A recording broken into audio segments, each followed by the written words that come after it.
What's up, you guys? Ross Sapp here, managing editor of Fightful.com, here for a quick Fightful MMA podcast. I'm flying solo. I originally wasn't going to do a show because we had NXT TakeOver War Games, but it ended way before UFC Australia did. This is the longest UFC show ever, I believe, at least the longest 13-fight UFC show ever. It was not that exciting. I don't know how else to put it. It just wasn't that great of a show. Shout out to David Tease for doing the coverage, man. You're a soldier, my dude. But let's go ahead and get into it. The broadcast hasn't even really went off yet. I'm doing this show as Fabricio Werdum is doing his post-fight promo, but he mollywopped Marcin Tybura. He used his defense. He fought like a world champion would in a situation where he knew that he couldn't lose. Marcin Tybura, this was a big opportunity for him. He got almost an upgrade in an opponent from Mark Hunt to Fabricio Werdum, and he just didn't deliver. He couldn't pull the trigger. He couldn't get anything going. Fabricio Werdum was able to mix it up, use technical striking, use his defense, which he really needed to do, threaten the takedown frequently, and that's the Fabricio Werdum game. That's the type of game you got to play if you are him, and that's what he did. And he's got himself in line. Originally, like ahead of even earlier this year, I wasn't that hot on Werdum being in the title conversation because, you know, he had that one win over Travis Brown. He didn't fight again for like 10 months. Then he lost to Alistair Overeem, and it was a close decision and all that. But he lost to Stipe Miocic like with such a dumb performance. It was just such a baffling performance. I didn't want him back in the title conversation. But over the past month and a half, he's gotten back on the horse in quick fashion. Now, neither one of these opponents I would consider world caliber, even though Tybura is a top 10 UFC heavyweight. If you're a heavyweight, you just got to piece together a few wins to get there. For Tybura, that was, you know, he had beaten Arlovsky, Enrique, and Pesta back to back after getting beat by Timothy Johnson.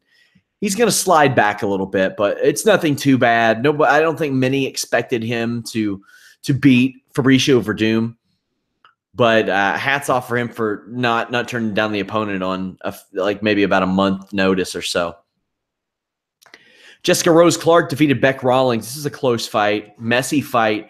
All of these fights in the women's 125-pound division mean something to me because you never know how somebody's going to perform when they're in a new weight division. Like, for all I know, Bec Rawlings could move to 125 and be a world beater. Like, Robert Whittaker never showed that promise at 170. He moved to 185, and all of a sudden that same skill set that he had translated just exceptionally well. That's just how it works out sometimes. Jessica Rose Clark got the nod here. Bilal Muhammad defeated Tim Means by split decision. This was a big win for Bilal Muhammad. He called out Colby Covington after the fight, and if you check out our Fightful.com exclusives, you kind of saw him tip that hand to Fightful.com's James Lynch last week when we interviewed him, or when James interviewed him, rather.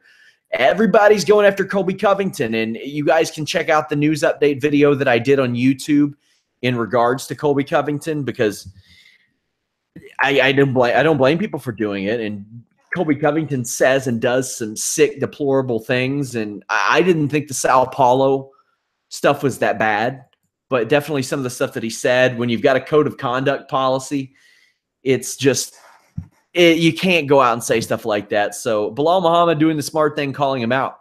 Also, I wanted to mention this, Kamaru Usman, who many of you know is Showdown Joe's Titan FC broadcast partner, number 12 ranked welterweight in the UFC. He's having trouble with his planned fight at the end of the year.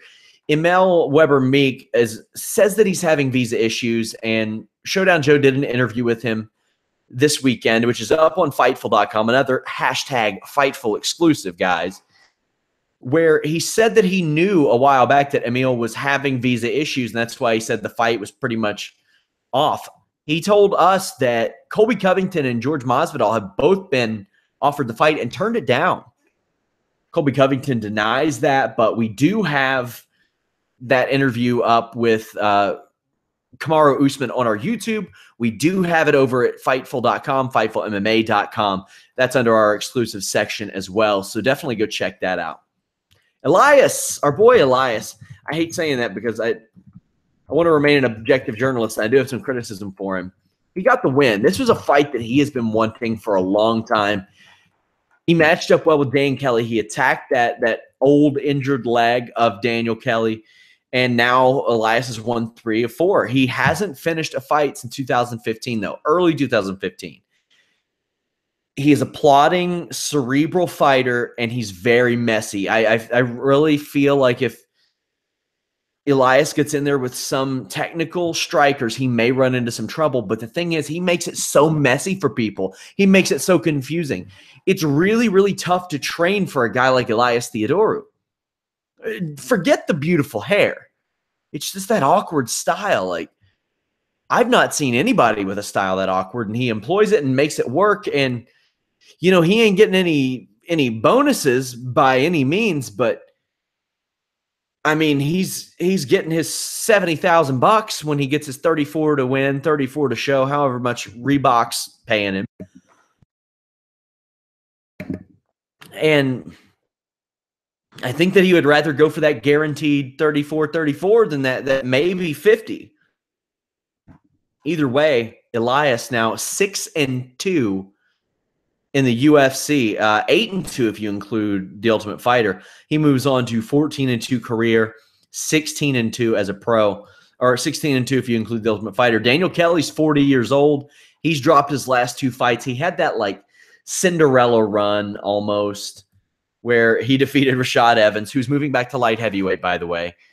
Chris Camozzi, Shoeface. That's so weird to think that he beat Shoeface. It was in Australia, so who knows what Shoeface went through when he did that. But he had those 4 straight wins. He went 6 of 7. But he's ran into Derek Brunson and Elias Theodorou and not been able to get past them. Jake Matthews, 23 years old, man.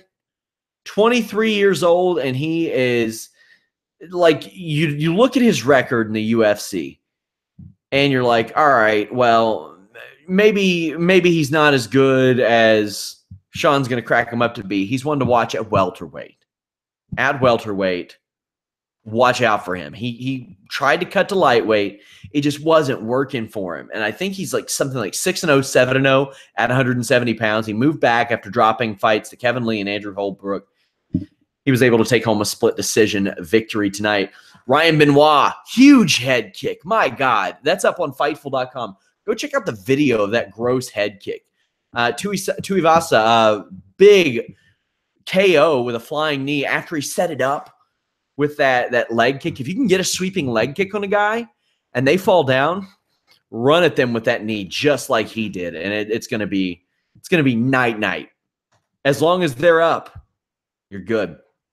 Frank Camacho, Damian Brown. Camacho was one of many guys who missed weight on this show. We interviewed him at Fightful, and he acted like the weight cut was going to be fine. James Lynch always asks about that just in case. That way he can go back afterwards and say, what was up with that weight cut after all? Didn't work out so good, but this fight worked out very well. Now, here's the thing. I would imagine this was a fight of the night, but Camacho missed weight, so I don't know if he's eligible, and that's got to be horrible for Damian Brown, who not only lost this fight, but maybe his fight isn't eligible for fight of the night now because of Camacho. If I am Damian Brown, I'm upset, man, because this was a bloodbath. It was a great fight, good back and forth, messy bout. Nick Lentz defeated Will Brooks by submission. Haven't got the chance to watch all of this, but I did see the submission. Man, the story of Will Brooks in the UFC is a sad one.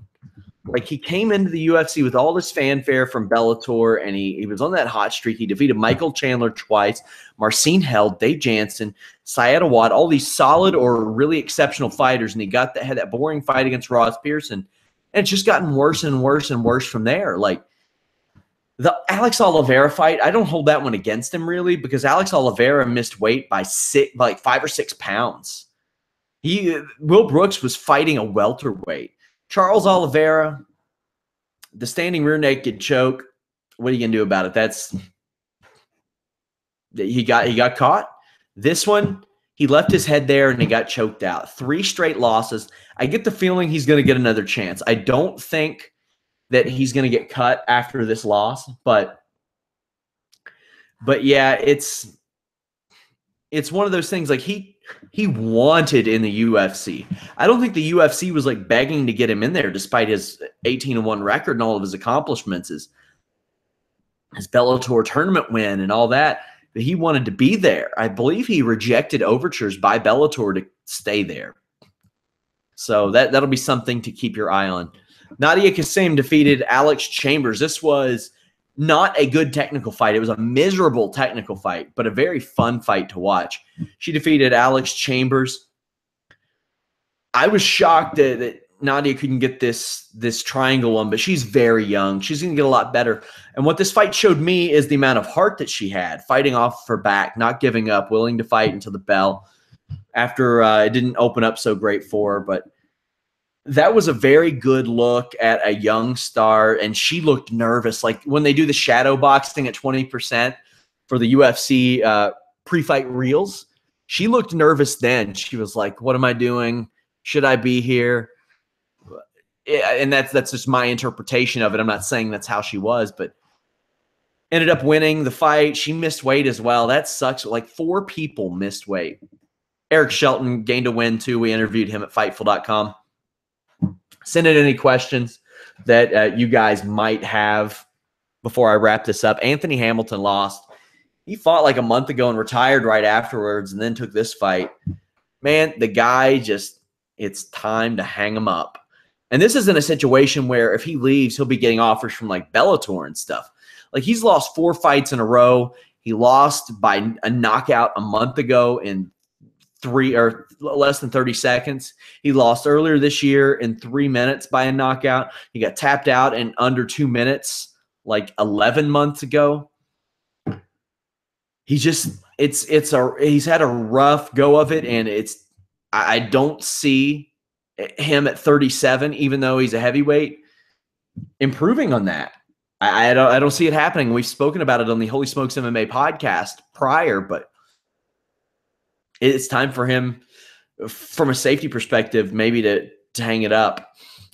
Also, on Fightful.com's YouTube, we have an interview with Jose Shorty Torres, where he said that if he won last night, the UFC told him to give them a call and they'd figure something out. He did win last night. That's something that you all got to keep your eyes on. Joe had a lot of interviews with a lot of different guys last night. We'll do continual updates. Let me know what kind of MMA stuff you all want to see me do news updates for. The pro wrestling stuff, that's easy for me to figure out. Like something for me to accompany an article with. I just popped through and do those videos. MMA is a little bit different. I mean, we are primarily known for our wrestling content, but I want to get that playing a little more even. That's why we brought on the likes of Showdown Joe and James Lynch, and I'm seeking out interviews from guys, and we're doing post shows. And I didn't pass up doing this show as well because I could have just went to bed. That is a thing, but wanted to give you all a quick rundown of this show. Somebody says that Tybura's striking looked a bit sloppy. Yeah, it did. It really did. Did they not know how to pronounce Benoit? They botched his name the whole fight. It's pronounced a little bit differently depending on where you go in Canada sometimes, from what I understand. C. Phoenix says he did do a post-UFC show. You're a machine, SRS. Yeah, I'm not opposed to doing these solo whenever available. I know that Joe had the trip to and from Florida, and Joe's got a lot of work coming up soon, guys. A lot of outside ventures going on. So shout outs to Joe, and he was still able to get us some great content for Fightful.com and FightfulMMA.com. Head over to Fightful.com, use our forums, check out the videos, photos, all that stuff. But let me know in the comments, what did you think of this show? Did you watch it all? Did you care about it? It was a real long show, a lot of decisions. And let me know what kind of video updates you want to see at Fightful.com on the MMA side. Don't forget to share, like, subscribe, thumbs up. All that stuff really helps. I want to thank you guys so much for joining me after a long night. Our NXT TakeOver War Games podcast is up, and it's available on audio. I'm going to upload the audio of this as well. Thank you guys so much. Follow me at Sean Ross Sapp. Follow us at Fightful Online, cross-platform, Facebook, Twitter, Instagram, whenever I update it. Till next time, guys, we're out.